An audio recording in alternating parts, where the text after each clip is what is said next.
One morning, however, my friend's convalescence was violently interrupted. Gentlemen, I urge you to consult the police. Holmes is a sick man. Yes, but getting better all the time, Watson. This is a matter of some emergency. Mr. Holmes, we can only regard it as a special providence that you should chance to be here at this time, for in all England you are the one man we truly need. I've tried to explain to Mr. Tregennis and Mr. Roundhay that you're in convalescence. Yes, I'm sure they'll be very sympathetic. Please sit down. Thank you. The fact is, as I've explained to Dr. Watson, the most extraordinary and tragic affair has occurred here during the night. You have my full attention. Perhaps I'd better say a few words first. This is Mr. Tregennis, of whom I spoke.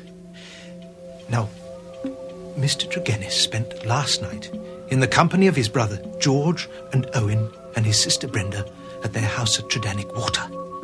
He left them playing cards around the dining table in excellent health and spirits. But on his return this morning, he discovered a truly bizarre state of affairs. All three, both alive and dead, retained upon their faces an expression of utmost horror. Death. A convulsion of terror. It was dreadful to look upon. Was there any sign of anyone else in the house? Only Mrs. Porter, cook and housekeeper. She'd slept deeply and heard no sound in the night. Is anything missing? Disarranged? Nothing, Mr. Holmes. What could possibly frighten a young woman to death and two strong men out of their senses? Yes, what indeed. I'm sure, Holmes, that the local police will have reached some conclusions. However erroneous they may be. Holmes. Think. Tell me about last night, Mr. Tregennis. Well, Mr. Holmes, I supped there, as the vicar has said. And my elder brother George proposed a game of whist afterwards. Or 10:15 when I moved to go. Who let you out? Mrs. Porter had gone to bed, so I let myself out. The window of the room in which they sat was closed, but the blind was not drawn down. There was no change in door or window this morning, nor any reason to think that any stranger had been to the house. Yet there they sat, driven clean mad with terror. I'll never get sight of that room out of my mind as long as I live. Yes, the facts are most remarkable. Mr. Tregennis, do you have any theory of your own which might account for them? It is devilish. Devilish, Mr. Holmes. It is not of this world. Well, if the matter is beyond humanity, it is certainly beyond me. I trust so, Holmes.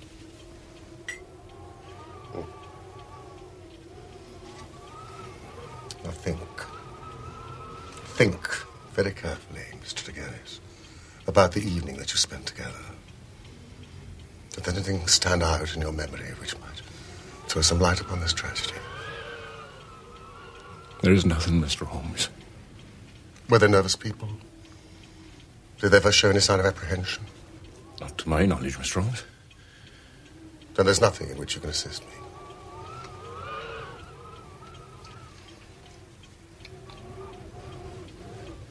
There is one thing occurs to me. As I sat at the table, my back was to the window. And my brother George, he being my partner at cards, was facing it. I saw him once look hard over my shoulder. So I turned round and looked also. The blind was up, and the window shut. But I could just make out the bougies on the lawn. It seemed to me for a moment that I saw something moving among them. Couldn't even say if it were man or animal. But I just thought I saw something there. Did you not investigate? The matter past is unimportant. Did you have any premonition of evil? None that I was aware of. How did you hear the terrible news so early this morning? I'm an early riser. Generally take a walk before breakfast. This morning I'd hardly started when Dr. Richards overtook me in his carriage. Mr. Tregennis, I've just had an urgent message from your sister's house. What's happened? I'm not quite sure, sir, but you'd better come with me.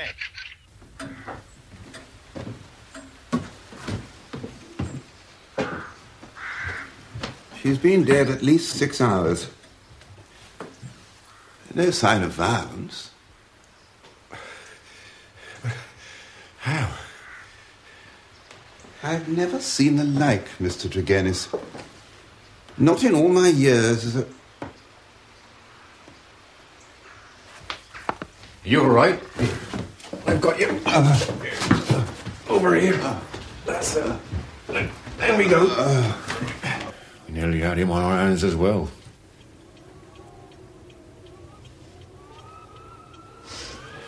Where are you going, Holmes? Titanic water without delay. With your permission, Mr. Holmes, I'll go on ahead. Thank you, Vicar. Quickly, otherwise we'll be there before you. Holmes, I must protest. Save your protestations for later, Watson.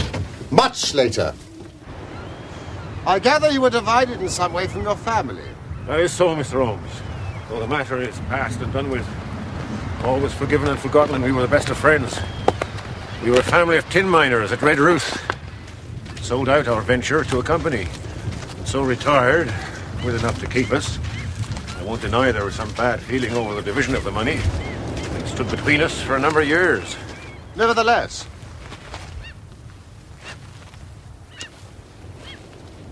you decided not to leave Cornwall.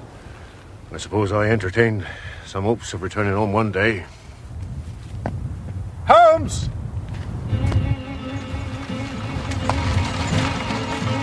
Holmes, stand back!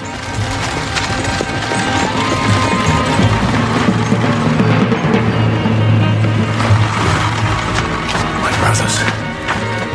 They're taking them to house.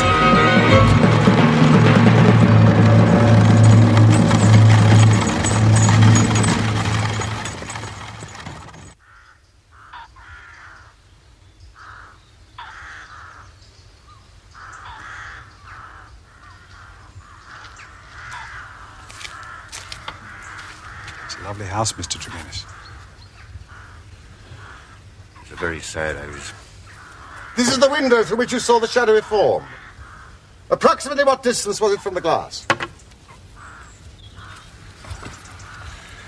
should say not less than 10 feet. I guess. About here. There's no sign of a forced entry. Then the window, of course, would have remained locked. My sister made sure of that. Even in Cornwall, So, dreadfully so. It's quite all right, Mr. Holmes. An accident.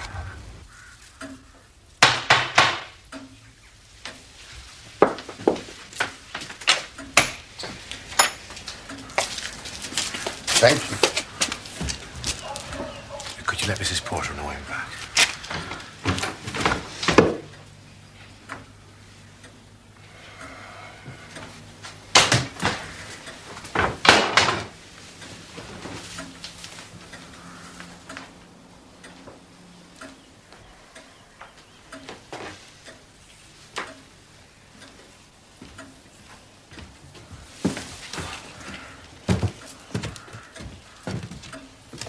I should like to meet the housekeeper.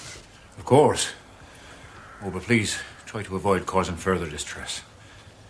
Death is always distressing, Mr. Tregennis. Ah. The chairs. Well, they must have been moved after the police left the house.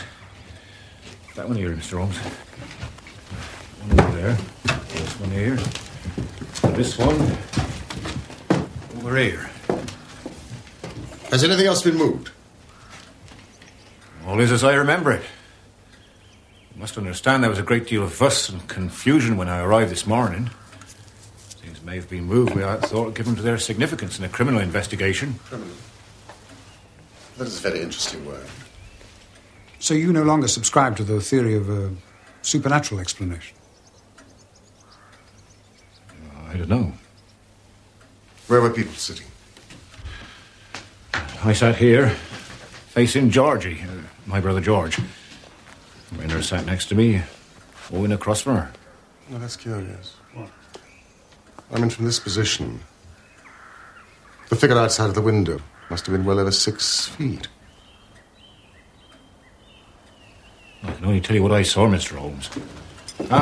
This is my housekeeper, Mrs. Porter. I'd like you to meet these gentlemen, my dear.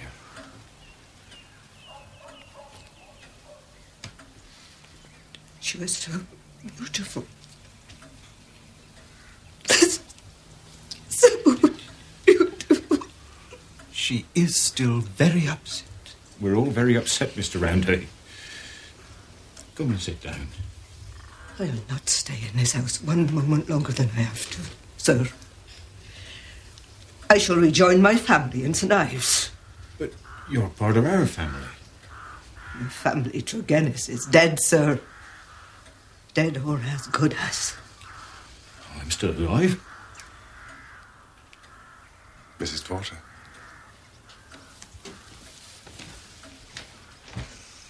Excuse me now. Mrs. Porter.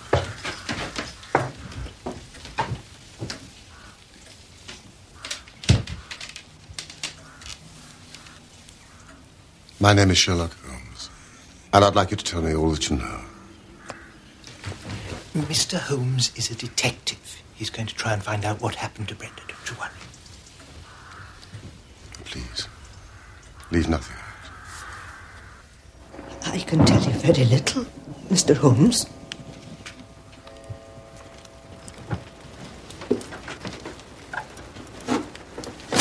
Oh, you'll be cheating. I am not cheating. Owen, will you tell your dear sister to play by the rules? She's your sister too. You tell her. But she's on your side. It's rather late and I do have to get back to the vicarage.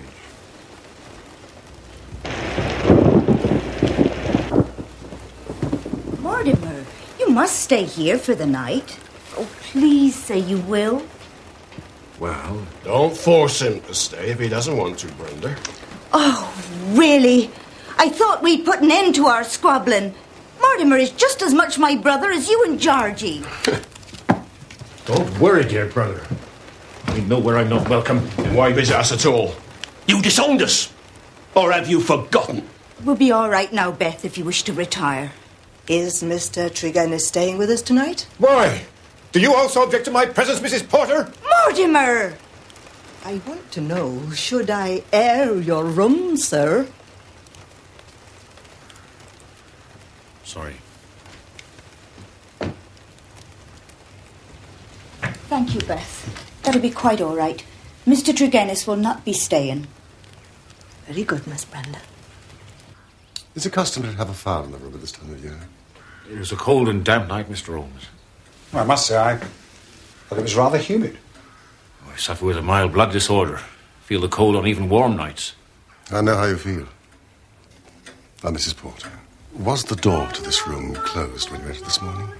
Oh, certainly, sir.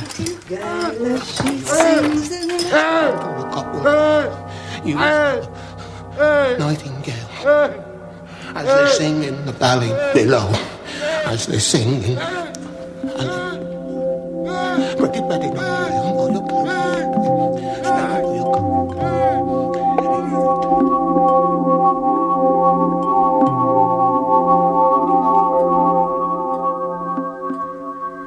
When I recovered, I threw wide the window to let in the morning air. Then I ran down to the lane and sent a farm lad for the doctor. And the rest I think you know, sir.